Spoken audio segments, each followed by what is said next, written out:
Alors, moi, je m'appelle Thibaut. Je suis un des cofondateurs d'une startup qui s'appelle The Trust Society. The Trust Society, c'est quoi? C'est une plateforme qui cherche à démocratiser la consommation responsable, durable, made in France, pour permettre à chacun de pouvoir réduire son empreinte carbone au quotidien. Donc, ça prend la forme d'une plateforme qui met en avant du contenu pour montrer quelles sont les alternatives aux produits classiques en plastique, etc. C'est aussi un e-shop où on peut du coup commander ces produits-là et on se les fait livrer à chaque fin de mois en vélo, toujours dans l'optique de réduire son empreinte carbone. Et on est un peu à mi-chemin entre le média et le e-commerce dans le sens où on sélectionne que certains producteurs qui répondent à une charte très précise qui est des produits qui sont made in France, qui sont sans emballage superflu, avec des ingrédients qui sont sourcés au maximum du possible en France. Donc ça, c'est la charte qu'on fait pour choisir nos producteurs. Et pour chaque produit, on choisit un ou deux producteurs maximum. Donc on ne cherche pas à avoir une grande gamme, on cherche à avoir les meilleurs producteurs pour chaque produit et ensuite à les mettre en avant avec des articles, des vidéos, des photos explicatives, avec des formats de divertissement finalement, qui permettent de découvrir ce milieu-là et ensuite de pouvoir acheter ces produits en fin de cycle, soit en panier, soit à l'unité, en fonction du besoin. Donc on s'est créé en septembre dernier, on a lancé la plateforme en novembre. On a eu pas mal de phases de tests sur est-ce qu'on fait des box de chaque mois, est-ce qu'on fait des précommandes, est-ce qu'on fait un e-commerce. Voilà, on a eu plein de problématiques comme ça. On a aussi fait une campagne de crowdfunding en février, donc on pourra aussi en parler plus tard parce que ça nous a appris pas mal de choses. Et là, en juin, on a testé pour la première fois ce système de e-commerce un peu plus classique où on a une gamme de produits, d'une quinzaine de produits cosmétiques pour la salle de bain. Les gens choisissent quels sont les produits qu'ils veulent recevoir à la fin du mois. Et à partir d'une commande de plus de 20 ou 30 euros, on a moins 15% sur toute sa commande dans l'optique de rendre ces produits durables plus accessibles parce que c'était aussi un des problèmes. Ce qui fait que c'est compliqué de savoir à quel produit faire confiance, mais c'est aussi compliqué de s'y mettre parce que souvent c'est plus cher. Donc on essaye vraiment de résoudre tous ces problèmes qui sont liés à on ne consomme pas assez durable, en rendant ça plus simple, plus sympa, plus accessible, moins cher. Là, on a fait un dernier test. À la rentrée, on va essayer de faire ça un peu plus grandeur nature avec un vrai e-commerce avec tous les produits qu'on a eu jusqu'à présent. Et donc voilà où est-ce qu'on en est. Donc on est encore en phase de test finalement. Donc c'est pour ça que c'est hyper intéressant qu'on en parle ensemble, de vous dire voilà comment nous on réfléchit, comment on arrive à un peu grandir et à éliminer les mauvaises pistes au fur et à mesure. Comment une campagne de crowdfunding peut te permettre aussi de tester des choses, de tester ta cible, de tester les messages, etc. Et puis de manière plus globale, voilà, si vous avez n'importe quelle question sur votre projet en ce moment-là, je suis là pour ça. Est-ce que peut-être Thibaut, tu veux nous parler un peu comment vous avez pensé au tout début Ouais, au box? avec, avec plaisir. Juste pour revenir un petit peu sur les trois points dont c'est que tu as abordé au début, sur le prototypage, la campagne, etc. Nous, dès le début, en fait, quand on a voulu créer notre projet, on savait qu'on allait nous pas créer de produit. Voilà, pour la petite histoire, on est trois cofondateurs, on vient tous les trois de la fac de Dauphine. On a fait école de marketing, de finance, etc. Donc on se sentait pas de se lancer dans un truc qu'on savait pas faire, quoi. Donc on s'est dit, bah nous ce qu'on sait faire, c'est vendre et essayer de faire des trucs un peu sympas. Donc on s'est dit, on va utiliser ça pour en faire profiter les petits producteurs qui, eux, ont des produits qui sont extraordinaires, mais qui, des fois, pêchent un peu dans la communication, dans la manière de se présenter. Donc voilà, nous, notre but, c'était de devenir un peu l'agence des petits producteurs où on les mettait en avant, on pouvait vendre leurs produits derrière, etc. Donc ça, c'était le truc de base. Et en fait, le premier concept, enfin, le premier modèle économique qu'on avait, c'était plus du tout celui qu'on a aujourd'hui. Et d'ailleurs, c'est très souvent le cas quand on crée une startup. Au tout début, on voulait faire des coffrets de produits durables. Donc en fait, on s'est dit pourquoi les gens achètent pas des produits durables? Parce que ils savent pas où chercher, parce que c'est compliqué, parce que c'est cher, etc. Et donc on se dit bah venez, on fait un truc, on fait des coffrets de produits et du coup c'est moins cher parce qu'on les met ensemble. Enfin bref, on a cru inventer un truc de ouf alors qu'en fait on a juste inventé la box quoi. Et donc on a commencé par ça et ça a bien marché au début parce qu'en fait on a eu je vais y revenir, mais on a fait dès le début on s'est dit ok il faut qu'on fasse une grande campagne de lancement. Donc en fait au jour 1 on a fait une grosse vidéo qu'on essaie de partager au maximum pour créer un espèce d'engouement autour du projet. Donc en plus, on avait chacun un peu nos cercles qui du coup ont relayé, donc c'était bien. On a profité de la période de Noël pour du coup faire une première campagne de vente dès le début, ce qui fait qu'on a pu tester dès le début notre première offre et donc on a pu finalement, il n'y a pas eu d'écart entre le moment où on dit on crée notre boîte et le moment où en fait on présentait vraiment les producteurs et on vendait. Donc ça donne l'illusion que tu vas vite et que ça marche et que ça grandit. Et ça, c'est hyper rassurant pour les gens.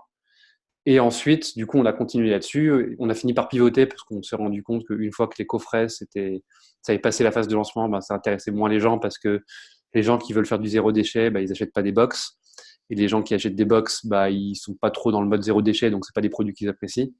Donc ça nous a permis de pivoter et de faire un truc beaucoup plus modulable. Et donc au niveau du business model, les trucs bougent, ils bougent encore chez nous. Et je pense qu'il faut pas avoir peur de ça. Et deuxièmement, sur la communication, pareil. C'est-à-dire qu'en fait, faut tester des choses. En fait, l'important, c'est de créer des momentum. C'est pour ça qu'une campagne de crowdfunding, c'est vachement bien. C'est pour ça que réussir son lancement, c'est hyper important. Parce qu'en fait, créer un jour J, avoir des J-14, dans 3 jours, vous allez pouvoir voir ça, ou dans 3 jours, vous n'y aurez plus accès.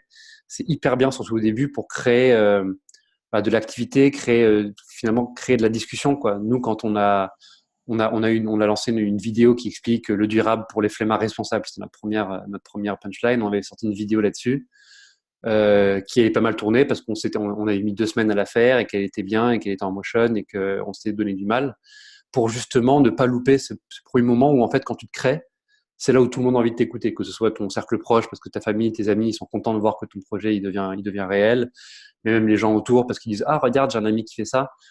En fait, la première semaine quand tu crées ton projet, c'est là où les gens sont encore dans l'esprit de dire ah c'est intéressant, je vais regarder.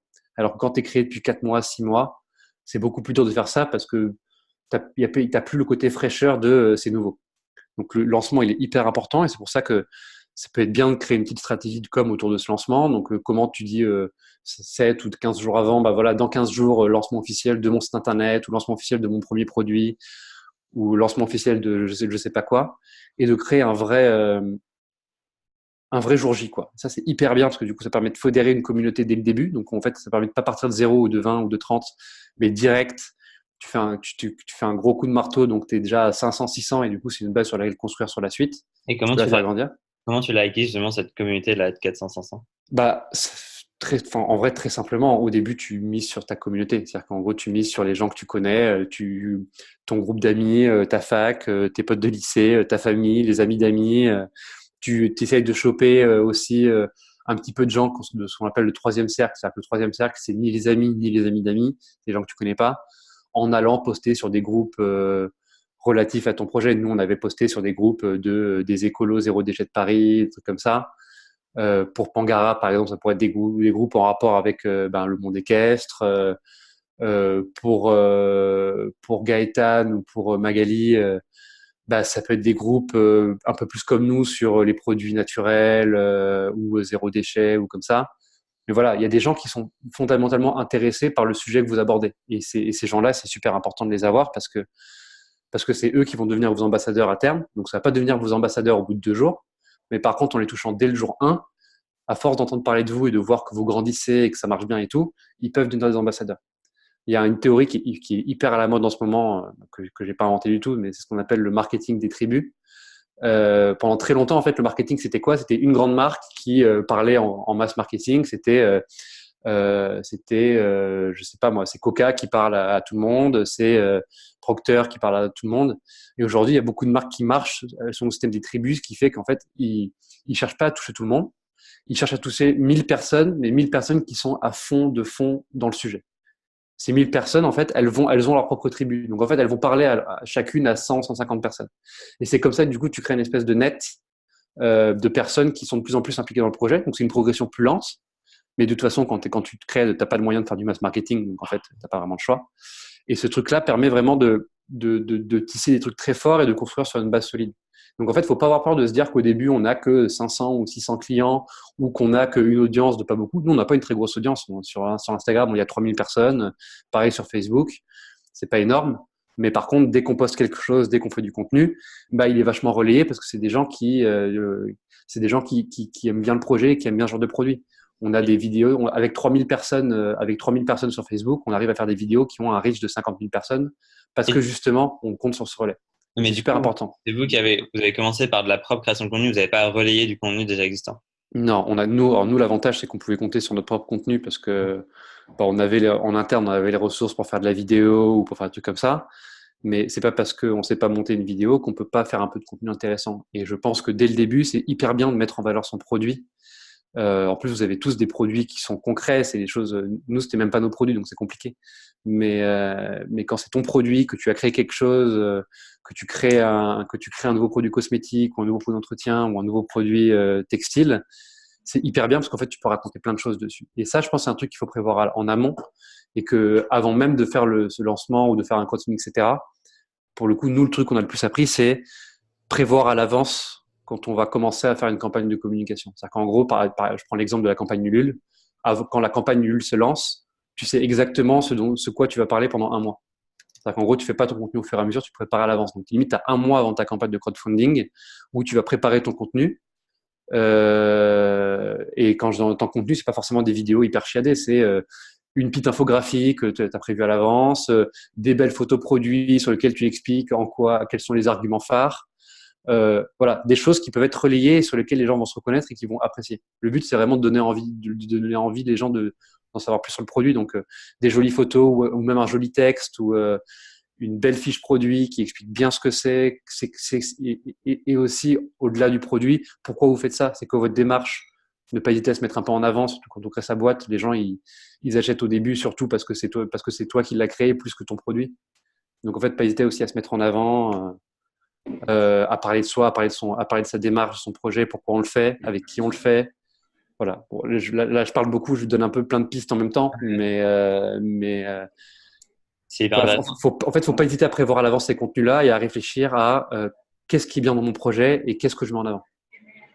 Et juste par rapport à l'avant campagne de crowdfunding, vous avez commencé par une page Facebook. Ouais, alors en fait, nous, on a lancé notre page Facebook en novembre 2018. On a eu notre Ok. première période de vente à Noël. Et en fait, à partir du coup, après Noël, vacances, et on est revenu début janvier. Et en fait, de début janvier à fin février, on a commencé à réfléchir à notre campagne de crowdfunding. C'est-à-dire qu'en gros, on a pris quasiment 2 mois à penser à la campagne pour que justement pendant la campagne, ce soit prêt et qu'on puisse balancer un peu en pilote automatique, quoi. Et alors nous on a pris beaucoup de temps parce qu'on devait à la fois prévoir notre panier de produits, donc du coup, il fallait faire la recherche commerciale, etc. Et en plus prévoir le contenu. Vous avez l'avantage d'avoir déjà en amont un peu préparé votre produit, donc c'est plus la communication que vous allez devoir préparer. Mais ça prend du temps en avance. Et les mecs des campagnes de crowdfunding chez Ulule ou chez KissKiss, les coachs, comme ils appellent ça, ils sont au fait de tout ça et ils vont vous driver aussi là-dessus. Ils vont vous donner les bons conseils dont on pourra parler, hein, mais par exemple, la durée de la campagne, qu'est-ce qu'on fait le premier jour, qu'est-ce qu'on fait le dernier jour, comment on anime pendant la semaine, comment on envoie des mailings, quelle récurrence on envoie du mailing, quel genre de contenu marche bien, etc. Quelle est la vidéo qui marche bien pour son crowdfunding. Ça, ils vont vous aider là-dessus. On peut en parler ici aussi d'ailleurs, parce que pour le coup, nous, après la campagne Ulule, on a même fait des vidéos pour d'autres personnes sur Ulule parce qu'on avait appris de tout ça. Donc, voilà, n'hésitez pas si vous avez des questions là-dessus. Mais vraiment, la clé, c'est prévoir à l'avance en fait et trouver le bon angle de votre produit. Et qu'est-ce que tu penses des newsletters? Parce que nous, enfin, je sais qu'il y a pas mal de boîtes quand elles se lancent qui créent des newsletters, mais enfin, nous, on se dit c'est aussi un peu le risque de ça prend quand même beaucoup de temps. Et est-ce qu'il y a beaucoup de gens qui les lisent? Et surtout, est-ce que ça tombe pas directement dans les spams maintenant, sauf si tu payes, je sais pas, un super logiciel? Euh, alors très concrètement, au tout début, quand tu crées ta newsletter, tu tombes souvent dans les spams parce que tu es nouveau, donc du coup, tu n'es pas reconnu par Gmail, etc. Mais de moins en moins ensuite, bon, ça c'est un passage obligé. Une newsletter, c'est vachement bien quand tu as du contenu à proposer et que tu as des choses à raconter. En fait, les newsletters qui marchent le mieux aujourd'hui, je vais plutôt le faire comme ça, les newsletters qui marchent le mieux aujourd'hui, c'est des newsletters hebdomadaires qui sont assez longues, avec plein de contenu dessus. Et du coup, tu as presque l'impression de lire un mini-article ou d'apprendre des choses chaque semaine en lisant ça. Nous, par exemple, c'est Ok. l'erreur qu'on a fait, c'est que nous, on a très peu fait de newsletter pendant longtemps. On faisait plutôt du mailing dans le sens où quand il y avait un nouveau produit, on balançait un mailing en disant notre nouveau produit est arrivé, vous pouvez le retrouver ici. Et en fait, ça marchait un peu, et ça marchait pas tant que ça. Dans le sens où les newsletters qui sont le plus lus, c'est les newsletters où tu t'attends pas à ouvrir un prospectus quand tu l'ouvres. Et nous, c'était un peu le cas. C'est-à-dire qu'en gros, un truc avec du contenu un peu qualitatif, que ce soit sur la boîte ou sur d'autres choses, mais ça peut être une revue de presse, ça peut être des news sur la boîte, tu peux faire des mini-catégories. Le newsletter, c'est un outil hyper puissant parce que c'est là où tu touches le plus les gens, parce qu'il y a beaucoup de gens qui sont beaucoup plus habitués à regarder leurs mails que à regarder leurs réseaux sociaux. Il y a une certaine partie de notre cible qui est 30-40 ans, qui n'est pas non plus tous les jours sur Facebook ou qui a plutôt tendance à être en retrait là-dessus, qui par contre sont hyper forts sur les mails. Donc, pareil, c'est une stratégie à avoir. C'est bien de faire du contenu, c'est bien de ne pas en faire trop, mais que quand on envoie, elle soit complète et qu'elle soit intéressante. Qu'il y ait un relais commercial, parce que c'est quand même le plus important, que ton contenu soit au service de maintenant, achète mon produit. Que ce soit du contenu qui soit au service, qui fasse rêver dans ton produit, quoi. Par exemple, par exemple, là, pour votre produit à vous, tu peux faire une newsletter sur comment ça marche le système agroalimentaire en France. Et du coup, c'est un truc qui explique que voilà, aujourd'hui, il y a plein de choses qui pourraient être jetées, qui pourraient être réutilisées, que le système, ça se passe comme ça, qu'il y a 35% des produits alimentaires qui potentiellement vont aller à la benne. Et du coup, ça légitime ton discours qui est, voilà, avec nous, on peut diviser par 2 tout ça. Donc, du coup, les gens apprennent quelque chose sur le système agroalimentaire. Et en plus, toi, tu ramènes dans ton produit en disant, voilà, nous, on apporte une solution. Tu peux faire un autre truc sur c'est quoi une bonne cosmétique naturelle. Par exemple, pareil, tu expliques autre chose et à la fin, tu ramènes dans ton produit. Mais le contenu, en fait, pour tous les réseaux, le contenu, c'est la clé. Ok. Et tu penses que le contenu, parce que par exemple, nous, niveau vidéo, tu vois, on n'est pas encore ultra calé, etc. Et aussi, quelqu'un nous a dit nous a conseillé de commencer à faire des petites vidéos de nous, mais même là, dans cette période-là, où en gros, on se filme et on dit, voilà, on a vu tel ou tel problème, etc., tous les jours, régulièrement.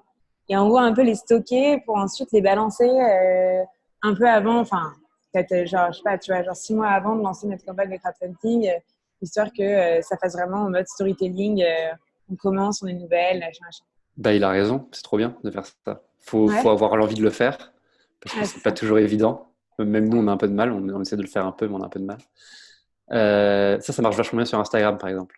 En fait, pour créer une communauté sur Instagram, il n'y a rien de mieux que de suivre 2 personnes qui tous les jours te racontent un peu comment le projet avance en story. Par exemple, tout con, mais hyper parlant de récent, c'est Respire. Vous connaissez Respire, les déodorants? Voilà, elle, c'est l'impératrice du storytelling de marque. Bon, après, son produit n'est pas forcément parfait, mais pour le coup, en termes de communication, elle est super forte parce que justement, elle avait déjà une communauté de base parce qu'elle avait été déjà un peu influenceuse, mais malgré tout, tous les jours, elle fait une petite story en disant voilà, là aujourd'hui j'ai fait ça, j'ai été chez le producteur, aujourd'hui on a fait des packaging, aujourd'hui on a un problème, etc. Ça prend beaucoup de temps, tu n'es pas obligé de le faire autant que elle, mais c'est vachement bien pour fédérer une communauté et du coup les gens ont un peu l'impression d'être dans ta boîte aussi. Tu vois, il y a un petit côté behind the scene qui est que en te suivant, ils ont un peu l'impression de faire partie du projet. Donc pareil, ça c'est hyper fort, mais après c'est une question d'arbitrage, quoi. C'est-à-dire que c'est pas trop compliqué à faire, c'est hyper fort, mais ça demande quand même beaucoup de temps et beaucoup d'énergie. Il faut avoir envie de se mettre en avant. En fait, il n'y a pas de recette miracle sur quel contenu qui marche ou qui marche pas en général. C'est-à-dire qu'en fait, pour chaque marque, il va y avoir du contenu qui va marcher ou pas. Il y a certaines marques qui vont plus marcher si elles sont incarnées, parce que l'équipe vaut le coup. Il y a certains où ça va plus être par la vidéo que ça va marcher parce que on a envie d'avoir des informations, etc.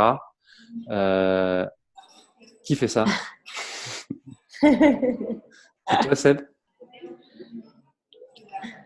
Bon, voilà, ça c'est une vidéo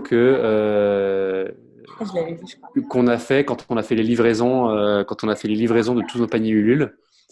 C'est trop cool. On s'est filmé pendant les 2 jours de livraison et du coup, nous 3, on était sur les vélos pour expliquer qu'on allait à la rencontre des gens, qu'on se paumait, qu'on était sous la pluie, etc.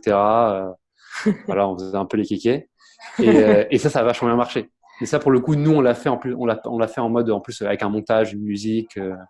On aurait pu le faire en story, tu vois. Mais parce que ça fait partie de notre business model de faire de la vidéo aussi, tu vois. C'est-à-dire que la vidéo, on l'a fait pour chaque producteur, on la monétise, donc c'est un temps important de notre boîte, mais il fait partie du business model. C'est-à-dire que pour vous, c'est pas forcément légitime de faire énormément de vidéos quand on lance une startup, quoi. Nous, ça l'était parce que c'était notre modèle, mais en fait, l'important, c'est de savoir comment tu peux faire un contenu qui engage les gens, qui plaît aux gens et qui leur donne envie d'acheter et leur donne envie de vous suivre sans que ça te bouffe.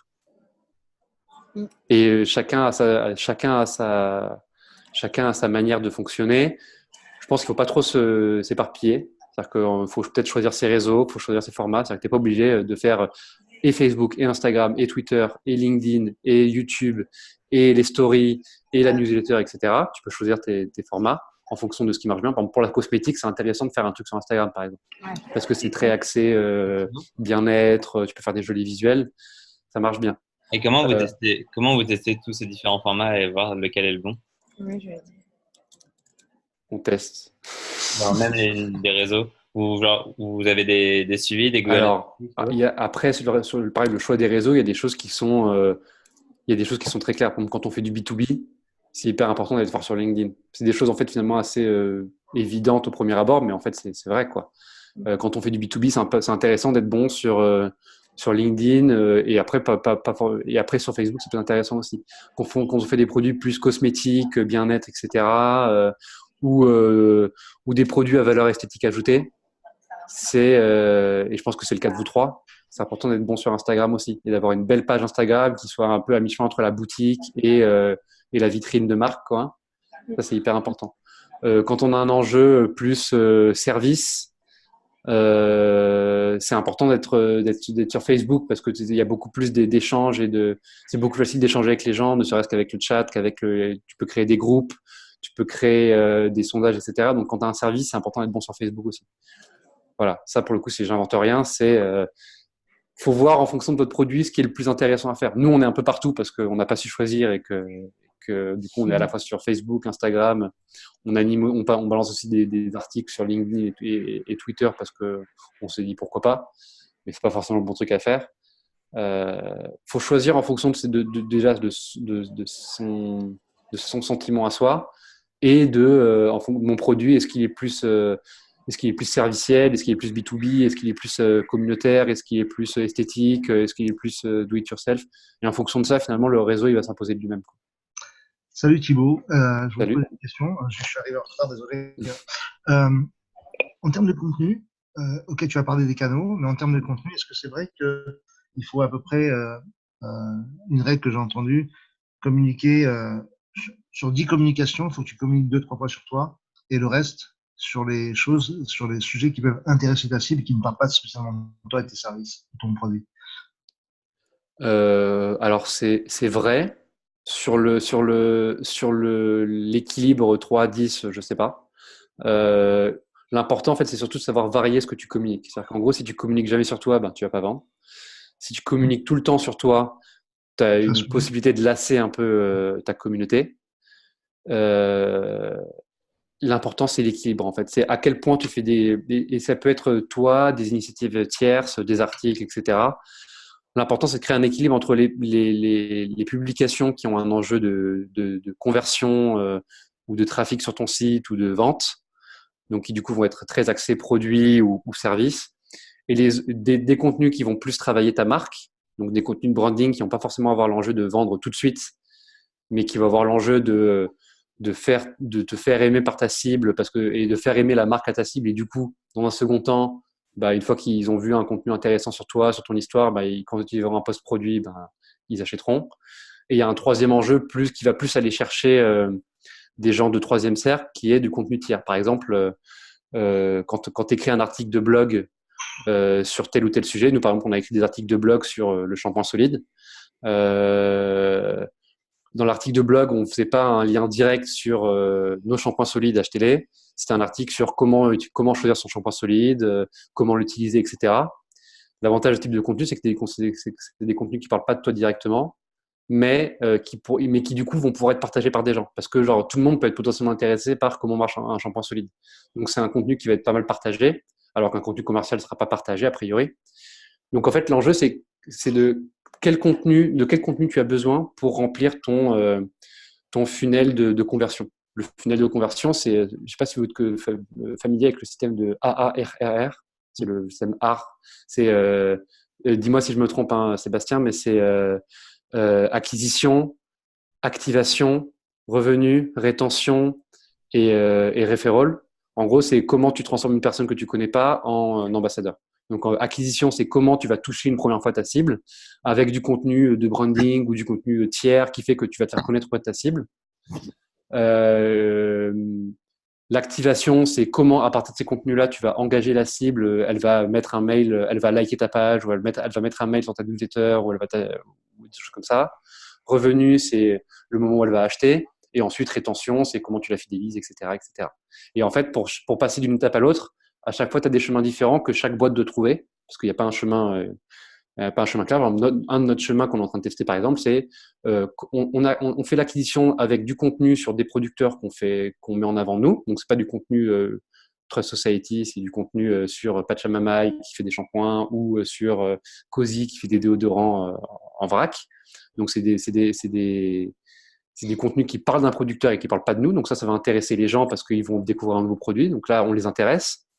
Ensuite, l'activation, on va mettre en avant soit en pub, soit en contenu organique, notre site et notre offre et nos produits qu'on vend. Et ensuite, le revenu, c'est le rôle de notre site d'avoir un site qui soit assez simple d'utilisation pour que du coup, l'achat soit simple. Mais du coup, en fait, il y a un chemin à faire pour convaincre la personne d'aller sur ton site puis d'acheter. Et ça, la recette, elle change d'une boîte à l'autre. Il y a des boîtes qui vont pas du tout faire de contenu commercial et ça va marcher juste avec du contenu tiers. Il y en a d'autres, ça va être un autre équilibre. Au contraire, encore d'autres qui vont avoir un contenu purement commercial parce que c'est un produit qui se suffit à lui-même, etc. La bonne formule n'existe pas, mais l'important, c'est de trouver le bon équilibre qui souvent se trouve un petit peu entre le pur commercial et le pur contenu marque, quoi. Et toi, quelle proportion tu donnes à ces trois catégories commerciales, marque et... C'est compliqué de te donner un chiffre parce que ça dépend. Nous typiquement, là, à partir de la rentrée, ce qu'on va faire, c'est que chaque semaine, on va mettre en avant un nouveau producteur. Donc, en gros, toutes les semaines, il va y avoir une vidéo d'interview et de visuel produit d'une personne qui présente son produit, qui est une innovation durable parce qu'il n'y a pas de packaging, etc. Donc, toutes les semaines, il va y avoir ça. Donc, ça va rythmer notre branding et le contenu qui va chercher à aller acquérir de nouveaux suiveurs. Et à partir de ça, on va tester des choses qui est que toutes les personnes qui ont vu cette vidéo, au moins 20 secondes, 30 secondes, ils vont se voir pousser dans les 2 jours qui suivent une Facebook ad où va y avoir marqué retrouver le produit, le déodorant qu'ils auront vu dans la vidéo 2 jours avant, retrouver le déodorant sur Trust Society, la livraison est offerte jusqu'à la semaine prochaine, par exemple. On va tester ça, on va voir si ça marche, si ça nous amène sur le site. Et une fois sur le site, il y aura de nouveau du contenu pédagogique sur dans ce produit, il y a tel et tel ingrédient, il est 100% durable, il est 100% sur Yuka, etc. Beaucoup plus d'informations de produit. Et à partir de ça, on va espérer que ça convertisse. Ça, c'est notre système à nous. Ça peut être la porte d'entrée, ça peut être soit le contenu, soit un article de blog beaucoup plus général qui du coup traite pas de nous. Mais encore une fois, là pour le coup, ce serait hyper ambitieux de vous donner une recette miracle parce qu'elle n'existe pas et même nous encore on l'a pas trouvée parce qu'en fait l'enjeu ultime de ta boîte, ça va être de trouver ce chemin-là, en fait. Une fois que tu auras trouvé ce chemin-là, tu auras limite plus de travail parce que du coup, les choses se font tout seul. Donc, c'est le Graal de toute startup, c'est de trouver son bon funnel de conversion. Et une fois que tu l'as trouvé, voilà, tu as typiquement une marque comme le slip français, ils ont mis 3 ans 3-4 ans à trouver leur funnel. Et encore aujourd'hui, ils le challenge parce qu'ils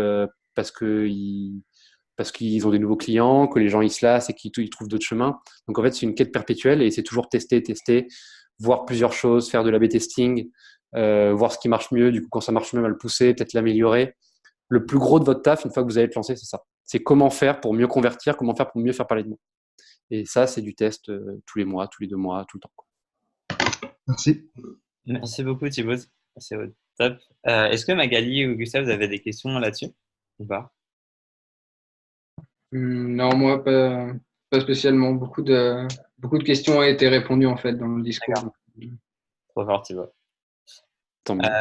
Est-ce que, Thibaut, avant peut-être de nous parler de la campagne de crowdfunding, ouais. Est-ce que tu aurais en tête un exemple d'artisan ou de producteur que vous connaissez et qui est référé sur votre site, qui justement a créé un produit physique genre, comme ça et avec au tout début, avec un tout petit MVP au début et qui sont beaucoup plus industrialisés aujourd'hui? Ok, bon, je peux vous donner 2 exemples un peu extrêmes. Le premier exemple, c'est l'exemple d'une savonnière qui est à Tours, qui s'appelle Angélique et qui bossait dans un milieu totalement différent avant. Elle était en formation, je ne me rappelle plus exactement ce qu'elle faisait. Mais un jour, elle a décidé de tout plaquer. Et en fait, pendant le moment où elle se posait des questions, c'était le moment où elle faisait des premiers tutos pour apprendre à faire du savon. Donc en fait, elle a fait un peu du savon pour elle. Du coup, elle a suivi des tutos sur Internet. Elle a vu comment fallait faire pour saponifier à froid. Elle a vu quels étaient les bons ingrédients qu'il fallait mettre en place. Elle a fait des petits tests pour voir quelle était la bonne formule, les bons équilibres pour avoir un savon qui soit naturel, mais qui en même temps, soit moussant, etc. Donc elle a fait des tests dans sa cuisine limite. Et au bout d'un moment, elle s'est dit bah vas-y, pourquoi je les vendrais pas? Et en fait, c'est hyper simple. Elle a appris par elle-même. Elle a été autodidacte. Elle a lancé un premier produit. Bon, pour le coup, c'est un savon. Donc, elle a fait le même savon. Elle a fait un produit unique. Elle a fait un savon en plusieurs parfums. Et elle, son truc, c'était je veux faire des parfums originaux. Donc, elle s'est dit, bah, du coup, je peux pas forcément utiliser des huiles essentielles parce que les parfums sont limités. Du coup, je vais utiliser des parfums naturels. Ce sera un parti pris. Et, euh, et à partir de ça, je vais voir comment construire. Donc, en fait, elle s'est mis des espèces de petites contraintes. À partir de ça, elle a créé son produit. Et puis petit à petit, elle a commencé après à trouver des trucs de distribution, elle a trouvé sa marque, etc.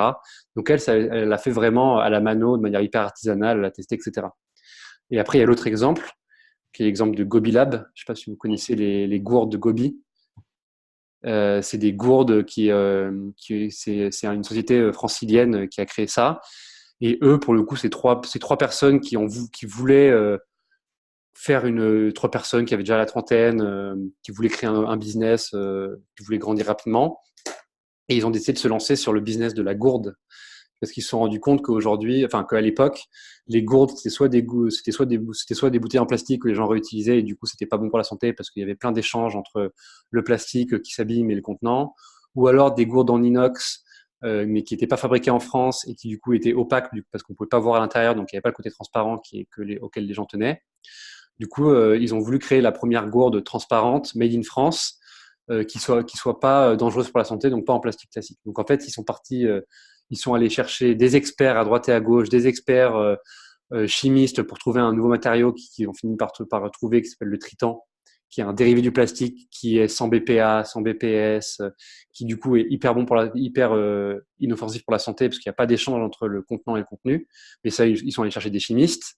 Ils sont ensuite allés voir des industriels pour voir comment on pouvait mouler cette gourde et ensuite créer une chaîne de production. Donc des trucs hyper lourds, ça leur a pris 6 mois, 9 mois. Mais du coup, ils sont allés chercher vraiment les experts dans chaque catégorie. Ça leur a pris un an et demi avant de sortir un premier prototype ensuite ils ont commercialisé. Et après, ils ont eu la chance d'avoir des partenariats avec la COP21 parce que le prototype était bon. Et du coup, ça a été skyrocket. Ils sont partis hyper vite, très gros, mais parce qu'ils avaient un système très industriel. C'est-à-dire qu'en gros, ils étaient obligés de faire des gros volumes dès le début, parce que fabriquer une gourde, c'est pas un truc que tu fais dans ta cuisine, quoi. Donc c'est un truc qui demande de la fonte, qui demande de l'usinage, etc.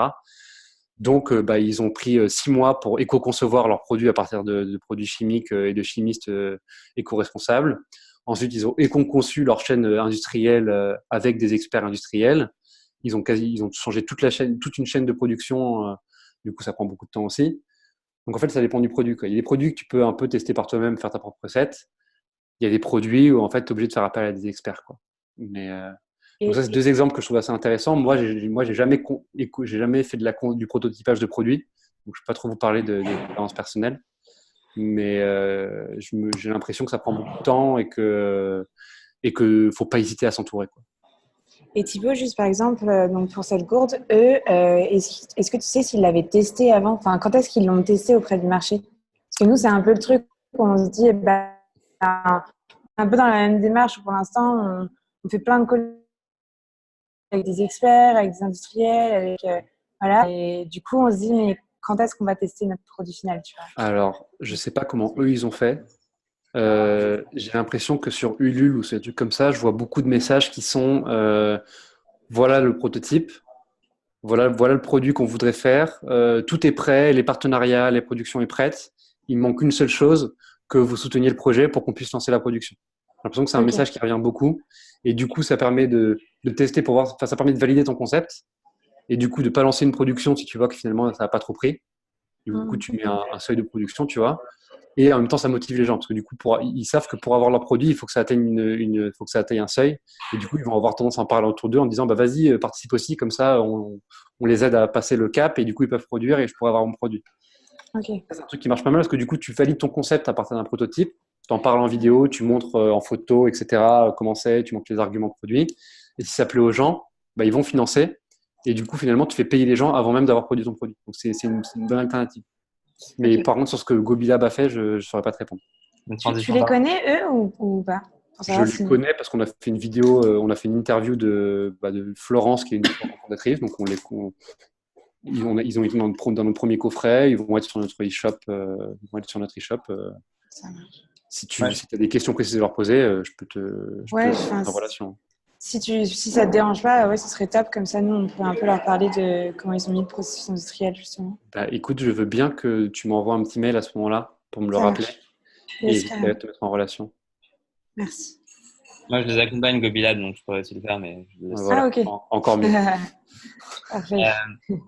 Et du coup, transition parfaite, peut-être pour parler de la campagne Ulule rapidement, Thibaut, si c'est ça. Ouais. Oh, cool. Du coup, vous voulez tous, vous pensez tous à faire une campagne de crowdfunding ou juste certains ici? Oui, nous, carrément. Pas Mais bon. plus tard. Trop, ça va demander trop de préparation, quoi. En termes de chronophage, quoi. C'est vrai. Gustave, je disais oui, peut-être. Peut-être, ouais, nous, c'est à voir en fait, en fonction. Ok. C'est intéressant de passer le temps dessus. Ouais, Alors, bah, moi, ce que je peux vous donner, c'est mon retour d'expérience et ensuite les 2-3 conseils qu'on donne à tous les gens qui lancent leur campagne. Nous, comment ça s'est passé? Donc, comme je vous dis, on l'a prévu pas mal à l'avance parce que c'était notre deuxième gros test après la période de Noël, donc on voulait pas se louper. Nous, ce qu'on a fait, c'est qu'en fait, on avait créé un coffret pour, bah, voilà, ça c'est notre page. On avait fait un coffret un peu essentiel du durable pour Noël et on voulait tester un premier coffret thématique pour la campagne de crowdfunding. Donc en fait, on a créé un coffret cuisine dans lequel dedans il y avait un bivrac qui remplace les papiers cellophane, une tisane bio mais faite en France, des petites serviettes en papier, un sachet de thé réutilisable, un cocon pour économiser l'énergie de sa casserole, etc. Donc voilà, on avait créé ce coffret-là et du coup on l'a vendu pendant un mois sur Ulule. On avait du contenu à ne plus savoir qu'en faire parce qu'on avait une interview pour chaque producteur, on avait plein de photos, on avait fait des shootings. Enfin bref, on s'était bien fait chier, on va pas se mentir, pour faire un truc qui soit hyper complet. Et comment ça marche une campagne de crowdfunding? C'est pour ça que vous disiez que la préparation est super importante parce que finalement, les 2 jours dans lesquels tu vends le plus, on va dire les 3 jours dans lesquels tu vends plus tes produits sur une campagne de crowdfunding, c'est le jour 1, le jour 2 et le dernier jour. Donc les deux premiers jours sont hyper importants parce que c'est là que du coup ta campagne s'ouvre, donc que tous les gens que tu connais et à qui tu as parlé de ton projet avant, ils se disent ah putain c'est ensemble ouvert, je les soutiens. Et du coup en fait ton seuil il explose dès le début. Et le dernier jour parce que bah en fait il reste plus qu'un jour pour participer, du coup les retardataires ils s'y prennent tous le dernier jour. Et tout l'enjeu du coup c'est de maximiser la portée de ces jours-là et d'animer les jours entre pour qu'il y ait une progression constante pendant cette période-là. La campagne, généralement, vous la faites durer à peu près un mois, parce qu'en fait, si vous la faites durer trop peu, bah, t'as pas le temps d'aller toucher les gens. Si tu fais que 2 semaines, ça se trouve, il y a des gens qui vont entendre parler que la semaine 3, et du coup, ce sera fermé, c'est dommage. Et si tu la fais durer trop longtemps, les gens vont t'oublier. C'est-à-dire qu'en fait, si tu la fais durer plus d'un mois et demi, entre le moment où tu as lancé ton produit et la fin, bah, en fait, les gens, ils ont eu le temps de passer à autre chose. Et le gap entre les 2 jours est trop important. Donc, généralement, ce que te disent les gens chez KissKiss ou Ulule, c'est à peu près un mois. C'est un bon deal. Ensuite, il y a plusieurs choses. Tu as 2 choses à prévoir. C'est les contenus, enfin, c'est l'animation de ta communauté que tu vas faire pendant toute cette période et la conception de ta page Ulule. Enfin, là, c'est Ulule en l'occurrence, sur comment tu pitches ton projet de manière la plus claire possible. Donc, généralement, il y a une vidéo de présentation où tu expliques et tu personnifies ton projet en parlant toi de ton projet et pourquoi tu le fais et pourquoi tu as besoin des gens. Donc ça, c'est des structures de vidéos que vous pouvez aller voir toutes les vidéos qui existent sur Ulule. Il y en a qui sont très très bien. Vous pouvez aller voir la dernière qui est un peu longue mais qui est pas mal, c'est des shampoings Oumaï. Peut-être que vous en avez entendu parler. Vous pouvez voir la nôtre si vous voulez. Je ne sais pas si c'est un exemple, mais vous pouvez la voir. Voilà, vous pouvez voir à droite à gauche comment les gens font. Et ensuite, il y a à propos du projet, comment tu structures ta promesse en fait. Bon là du coup on l'avait posté à la fin parce que la campagne était finie. Mais en gros, si tu descends un petit peu, Voilà, tu descends, voilà. Tu vois, alors tu deviens durable en un clic avec des produits pour le quotidien. Donc nous, on avait dit, voilà, c'est 100% durable, 100% simple. On a réduit le message de manière hyper simple. Ensuite, tu parles un petit peu de pourquoi tu fais ça, comment ça marche, en fonction du produit, bah, comment c'est conçu, c'est quoi les ingrédients, c'est quoi la démarche. Donc nous, on avait parlé, bah voilà notre concept, voilà comment on fait, on est transparent, vous allez voir des producteurs, etc. Il y a une charte de confiance qui est tous nos produits sont comme ça. Donc, c'est intéressant de parler de votre impact quand vous avez tous un impact social ou écologique dans vos projets. Donc, c'est hyper important d'en parler aussi. Et ensuite, dernière étape, pourquoi on a besoin du financement de crowdfunding. Donc, ça peut être on a besoin de tant d'euros pour pouvoir lancer la production, ou alors on a besoin de valider auprès de tant de clients pour pouvoir vous livrer, ou alors on a besoin de grandir. Enfin, bon, chacun a ses propres raisons, mais c'est important de mettre un vrai objectif chiffré. Le deuxième type qu'on nous a donné dès le début, c'est de donner un premier objectif chiffré qui soit pas trop haut, parce que pour une raison très simple, qui est que si jamais tu n'atteins pas l'objectif que tu t'es fixé au début, tu ne peux pas encaisser l'argent. Par exemple, nous, là, par exemple, si on avait mis un objectif de 500 préventes, on aurait récupéré 0 € parce qu'on n'aurait pas atteint le palier. En fait, tu ne valides et tu n'encaisses l'argent des gens que si tu valides ton panier. Donc, en fait, le but, c'est un peu sneaky, mais le principe, c'est de mettre un objectif un peu bas que tu peux valider, que tu peux dépasser en 48 heures. Pourquoi? Parce que déjà ça t'enlève le stress de dire putain, il faut absolument que j'atteigne pour avoir l'argent. Et en plus, ça te permet de te dire au bout de 48 heures, notre objectif est atteint au bout de 48 heures, c'est trop bien, merci à tous. Et du coup, ce premier message est super important parce que du coup, le fait de dire en 48 heures, on a dépassé l'objectif numéro 1, ça veut dire ah, ça marche, mais il faudrait peut-être que je l'achète aussi. Ça met de la confiance dans le produit. Parce qu'en fait, un produit qui marche moyen, tu dis ah, mais ça va pas être si bien. Par contre, un produit où tu vois tous les 2 jours, merci, encore 30 préventes de plus, on a dépassé l'objectif 2, tu vois de loin un truc qui marche de ouf avec un vrai engouement, du coup, ça te donne envie d'acheter et de faire partie de l'aventure. Donc, c'est tout con, mais quitte à le faker un petit peu au début, montrer que l'engouement est là en validant les objectifs un à un. Donc, nous, on avait mis un objectif à 100 qu'on a validé au bout de 48 heures. On a mis un deuxième objectif à 250 qu'on a validé au bout d'1 ou 2 semaines. Et du coup, on a mis un troisième objectif pour la fin qui était à 400, qu'on n'a pas atteint le dernier jour malheureusement, mais c'est pas grave parce que ça nous a permis de faire un dernier jour qui marchait bien, quoi. Donc voilà, c'est bien de structurer avec des objectifs hyper chiffrés pour toujours créer une animation et toujours motiver les gens. Les gens qui ont déjà acheté, ben, ils continuent à parler autour d'eux. Les gens qui hésitent encore, ils se disent ah bah allez, je vais le prendre parce que comme ça, je les aide à atteindre leur troisième palier. Tout c'est une question d'animation et de montrer à quel point ton produit il marche et il plaît aux gens pour convaincre les gens qui sont un peu encore réticents. Et après, il y a plein de petits tips sur les news que tu envoies tous les 3-4 jours auprès des gens qui ont déjà financé, des newsletters auprès de ta communauté toutes les semaines pour dire voilà où est-ce qu'on en est. Voilà. Après, chacun fait son propre truc. Et les coachings de chez Ulule ou chez KissKiss vous donnent des conseils sur comment bien animer ta communauté, quoi. Comment vous avez fait pour avoir autant de commentaires? En fait, dès que quelqu'un achète, il laisse un commentaire. Ah oui? Ouais. Parce que nous, on n'a rien vendu, c'est ça qu'on a fait. Ok. Voilà. Okay. Si tu descends, en fait, dès que tu as acheté un produit, ils te disent laissez un commentaire et tu as un truc qui est déjà, tu vois, le truc on est derrière vous, c'est un message qui est proposé. Alors en fait, une fois que tu as validé ton achat, tu arrives sur une page en mode merci pour votre achat, laissez un mot de soutien au fondateur et tu as une phrase qui est déjà préécrite ou qui change de temps en temps et soit tu l'envoies directement, soit tu changes et tu mets un mot personnel. Mais globalement, tout le monde envoie un message en fait, dès que tu as acheté. C'est pour ça qu'on a, d'ailleurs, tu vois, on a vendu 374 et on a 376 trucs. Donc, tu vois, c'est quasiment la même chose, quoi. C'est pas obligatoire. Enfin, le mec, il laisse s'il veut. C'est pas obligatoire, mais en fait, c'est tellement bien fait. Enfin, Ulule le fait tellement bien que tout le monde clique sur envoyer, quoi. Parce que ça fait partie du truc, quoi.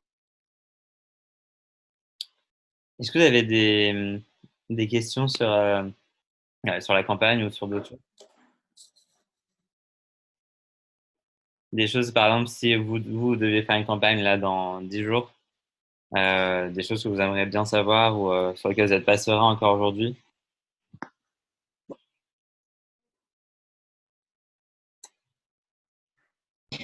Plus sur le contenu que vous avez. Est-ce que vous aviez vraiment dans votre stratégie de com, enfin votre plan de com du mois, vous aviez déjà vraiment tout le contenu à partager Idéalement, il faudrait. Dans l'absolu, non, parce qu'en fait, tu finis toujours par avoir des idées pendant la campagne, etc. En fait, quand je dis qu'il faut avoir tout le contenu avant, c'est juste faut avoir pensé à tout avant. Après, en fait, il faut se dire que une campagne de crowdfunding, c'est hyper prenant pendant la campagne. En fait, pendant un mois, tu respires pas. Déjà parce que tu es stressé, parce que tu regardes de manière anxiogène ta jauge tous les jours et tu te dis putain, pourquoi ça n'a pas augmenté aujourd'hui, voilà. Donc déjà, c'est une énorme charge mentale. Et ensuite, parce qu'en fait, tu as tellement d'enjeux de tous les jours ou tous les 2 jours balancer quelque chose. Tu vas faire des événements, tu vas profiter de ce mois-là pour aller pour aller parler dans des apéros, des événements, des trucs où tu pitches ton projet, etc. Pendant cette période, tu as toujours plein de choses à faire et du coup, à chaque fois, tu dis, allez sur Ulu, en ce moment, on y est. Qu'en fait, ta vie est, enfin, tu peux pas bosser quasiment, ça prend quasiment 3/4 de ton workflow pendant le mois, quoi. En tout cas, nous, c'était le cas et encore, on était 3.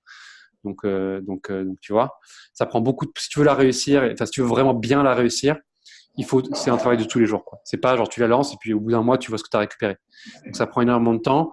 Autant en termes de contenu, du mailing, les news que tu écris sur, tu vois, les news, par exemple, tu les écris pas à l'avance, tu vois, genre, quand tu as dépassé les 100, c'est bien d'avoir une news prévue quand tu as dépassé le premier palier, mais après, quand tu as dépassé le deuxième, tu l'écriras quand le deuxième est dépassé, etc.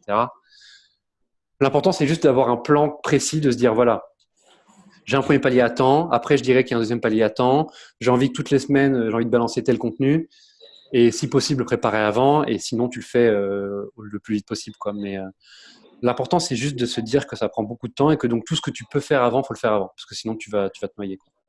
J'ai un autre exemple, par exemple, il y a un incubé chez Make Sense qui s'appelle Routine, qui fait des montres made in France. Lui, il était encore plus loin et sa campagne de crowdfunding, il l'avait prévue 12 mois avant. Pourquoi? Parce que déjà, il avait un truc de production qui était beaucoup plus long parce qu'en fait, fabriquer une montre, c'est compliqué, surtout en France. Et du coup, il devait aller sourcer les produits un peu par-ci par-là. En fait, ce qu'il a fait, c'est que lui, il avait un enjeu très RP. Il voulait que le jour où sa campagne Ulule sorte, il voulait avoir une dizaine d'articles dans des journaux régionaux et nationaux qui sortent. Donc en fait, vu que le RP c'est encore plus long, 6 mois avant, il commençait déjà à prendre contact avec des journalistes en disant voilà, je commence à travailler sur ce projet-là. Du coup, pendant 6 mois, il les a travaillés en disant voilà, on a avancé, etc. Et du coup, en fait, au bout de 6 mois, les journalistes étaient presque ses potes parce qu'ils étaient tellement impliqués dans le projet que du coup, l'article qu'il balançait, il le faisait avec plaisir. Et du coup, il a créé un boom énorme et il a vendu, je sais plus, il a vendu 900 montres à 300 balles chacun, quoi. Donc, ça leur a permis de faire un énorme gap. Mais par contre, c'était tout son modèle de lancement de marque était basé sur son Ulule. Ce qui n'est pas forcément le cas de tout le monde. Nous, c'était pas notre cas. Nous, on l'a créé pour avoir un deuxième, pour avoir un relais de com qui était intéressant, mais c'était pas le lancement de notre boîte. Donc, il y a aussi des moments pour le faire. Mais en fait, il y a plein d'enjeux. Il y a l'enjeu de est-ce que tu veux avoir des journalistes qui parlent de toi pendant la campagne? Est-ce que tu veux faire des événements pendant la campagne pour parler de ton projet? Est-ce que tu veux faire des contenus, etc. Ce sera jamais parfait et tout ce que tu feras sera bien et mieux. Donc, faut pas se mettre la pression sur se dire putain, je fais pas assez. Tout ce que tu fais sera bien et aidera. Mais il faut aussi avoir en tête que tu feras jamais assez, entre guillemets. Tu peux toujours faire plus. C'est à toi de mettre la limite sur qu'est-ce que tu es capable de faire et pour pas avoir de regrets à la fin de la campagne, tout simplement. Si à la fin de la campagne, tu te dis, bon, voilà, j'ai fait le maximum, j'ai fait du contenu cool, j'en ai bien parlé autour de moi, etc. Je me suis bien préparé et ça a bien marché et je suis content. C'est parfait. Nous, si on l'avait préparé 6 mois à l'avance, on n'aurait peut-être pas vendu 370, mais 700. Mais c'est pas grave parce qu'au final, on est quand même content de ce qu'on a fait avec le temps qu'on a eu et ce qu'on voulait tester, quoi. Mais qu'est-ce que ça veut dire préparer pendant 12 mois à l'avance? Enfin, qu'est-ce qu'il a fait pendant les 12 mois pour préparer une campagne? Il a réfléchi à son message de marque. Non, mais c'était pas quand il disait 12 mois à l'avance, c'était pas 12 mois tous les jours, hein. C'est juste qu'en fait, il a pris beaucoup de recul parce qu'il savait que pour avoir des articles dans la presse, il fallait s'y prendre beaucoup à l'avance et devenir un peu pote avec le journaliste. Parce que si tu arrives 3 semaines avant et que tu leur dis je lance un produit dans 3 semaines, écris un article sur moi, il le fera pas. C'est aussi pour ça qu'il s'est mis vachement en avance pour être sûr d'avoir des articles qui soient relayés le jour J. Parce que c'était sa stratégie. C'est une stratégie extrême, je vous l'ai dit, parce que c'est extrême et que nous, on l'a fait 1 mois et demi à l'avance et ça suffisait largement, tu vois. Mais peut-être que si on avait fait 6 mois à l'avance, on aurait eu plus de RP. Nous, on s'en foutait parce que le RP n'était pas trop un enjeu. Mais voilà, c'est juste pour vous dire qu'en fait, il y a plein de manières de la préparer. Le seul truc qu'il faut se dire, c'est que il faut que le jour où la campagne se lance, tu as une idée de comment l'animer sur le mois qui va suivre et que tu es bien préparé tes 2 premiers jours. Parce que les 2 premiers jours sont hyper importants. Voilà, c'est vraiment ça mon message. Et après, il ne faut pas non plus se mettre la pression et se mettre la rate au courbouillon. Ça reste une campagne de crowdfunding et tu joues pas ta vie. Hein. Mais voilà, c'est juste que genre faut bien gérer ton lancement de campagne et que tu aies une idée de comment tu vas l'animer pendant un mois. Et après, sur le dernier jour, le message c'est très simple, c'est J-3, J-2, J-1. Donc ça sera simple à faire. Et par rapport à la com, comment vous avez réparti les rôles, vous, dans votre équipe sur ça? Alors, nous, on a la chance d'avoir 3 rôles assez différents. C'est-à-dire que moi, j'étais en agence de pub avant. Donc, je faisais du planning stratégique. Donc, tout le côté production de contenu et communication, c'est moi qui avais le lead là-dessus. Damien, qui bossait chez Doctolib et qui a été directeur commercial avant, il gère toute la partie relations producteurs, commerciales, offres économiques, etc. Donc c'est lui qui discute avec tous les producteurs, qui fait les deals, qui réfléchit à comment on vend et tout. Et le troisième qui s'appelle Pablo, qui était à la base en plus du projet. Avant, il était en banque d'investissement, donc qui gère à la fois tout le côté administratif et financier. Et en plus, il a la casquette stratégie globale, vision, qu'on a tous les 3, mais sur laquelle il est un peu en lead, puisque c'était lui qui est à la base de l'idée. Et une fois qu'on s'est mis tout ça, après, il y a des boulots qui arrivent en plus et qui du coup, tu prends le lead là-dessus. Par exemple, Pablo, qui a jamais fait de digital de sa vie, il a appris à comment construire un site web sur Shopify et du coup, il gère un peu le site. Damien, il va faire un peu de SEO parce que du coup, il écrit des articles alors qu'il n'a jamais fait ça avant. Moi, je vais faire un peu de RP alors j'en ai jamais fait avant non plus. Enfin, voilà. Après, les tâches se remontent, mais de base, on venait de milieux assez différents. Ok. Est-ce que Gustave, Guillaume, Magali, vous avez des dernières questions? Ouais, moi j'ai un truc. Parfois, on dit que le crowdfunding, c'est aussi plutôt pour se créer de la notoriété plutôt que de l'argent et Oui. une communauté. Et donc, si c'est le cas pour toi, tu as une idée de la répartition de tes clients, en tout cas, entre guillemets, enfin, de ceux qui ont souscrit à la campagne, à savoir entre ceux qui étaient déjà dans ta communauté, ceux qui sont les nouveaux que tu as pu prospecter, etc. Alors, laisse-moi réfléchir. Je réfléchis en termes de chiffres. On a réussi à aller choper, je pense que sur les 374 paniers qu'on a vendus, il y en a à peu près 40% qui viennent de personnes qu'on ne connaît pas du tout. 30% qui viennent de personnes qui nous avaient vus avant, qui étaient peut-être des amis d'amis et qui du coup ont fait. Et 30% de notre groupe proche, globalement. Je pense qu'il y a de ça. Ce qui nous a beaucoup aidé, c'est d'être dans la newsletter de Ulule pendant la campagne. En fait, chaque semaine, ils balancent une newsletter avec les projets du moment. Et si tu te débrouilles bien, tu peux avoir une place dedans. Et du coup, en fait, en milieu de campagne, au bout de 2 semaines, ils ont balancé le mercredi leur newsletter auprès de leur communauté avec nous dedans. Et il y a environ 900 000 subscribers à cette newsletter.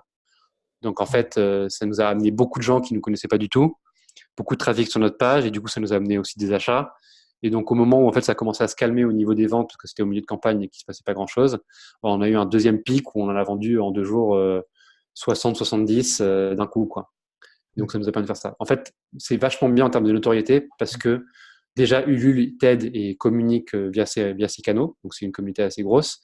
Et surtout, en fait, la campagne de crowdfunding est une bonne occasion pour les gens de parler de toi. C'est-à-dire que tu vas plus être relayé parce que les gens ont envie que ta campagne marche. Donc, tu vas être relayé par tes potes, mais du coup, ils vont toucher des gens qui ne connaissent pas. Tu vas potentiellement pouvoir faire des petits articles ou des petites publications avec des influenceurs ou avec des petits journaux digitaux. Nous, par exemple, on a vu des articles dans Positiver, on a vu des influenceurs verts qui nous avaient relayés pour la campagne et tout. Tous ces trucs-là, en fait, la campagne de crowdfunding est un bon moyen de demander à des gens de parler de toi. Et du coup, c'est en ça que ça t'aide sur la notoriété. Et ça marche pas mal parce qu'on a fait des tests du coup sur nos ventes d'ensuite. Parmi les gens qu'on a connus sur Ulule, on a un bon taux de fidélisation. C'est-à-dire qu'en gros, quasiment, je crois que c'est 30 ou 40% des gens qui avaient acheté sur Ulule, voire même 40 ou 50 même, qui avaient acheté sur Ulule, ont racheté des produits ensuite. Donc, ça t'améliore tes clients aussi, quoi. D'accord. Donc, ok, c'est Ulule qui t'a aidé vraiment sur la newsletter. Mais tout le monde n'est pas sur la newsletter. Tout le monde n'est pas sur la newsletter, mais si tu fais un grand sourire et si tu es en bon terme avec la personne qui te manage, il y a toujours possibilité. En gros, il y en a une par semaine. La campagne elle dure 4 semaines, donc en gros, c'est 4 occasions d'être dans la newsletter, et dans chaque newsletter, tu as 3 ou 4 projets. Donc, c'est-à-dire qu'il faut pouvoir passer dans les 15-16 pendant ta campagne. Généralement, c'est faisable. Enfin, on vendait quasiment qu'à Paris, et malgré tout, ils l'ont quand même fait. C'est un truc que tu peux, c'est un truc qui est pas c'est pas acquis, mais c'est atteignable, quoi. D'accord. Merci beaucoup, Thibaut. Merci. Est-ce que Magali ou Gustave, une dernière question? Non, c'est bon, moi. Ok, Bien. top.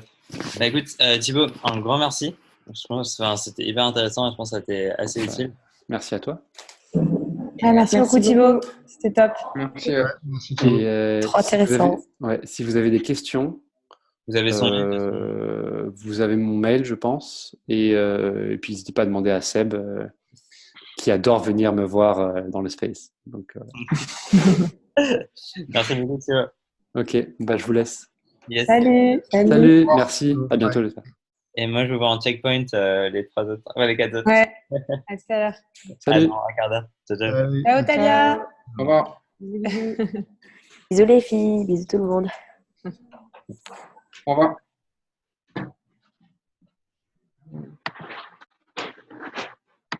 Salut.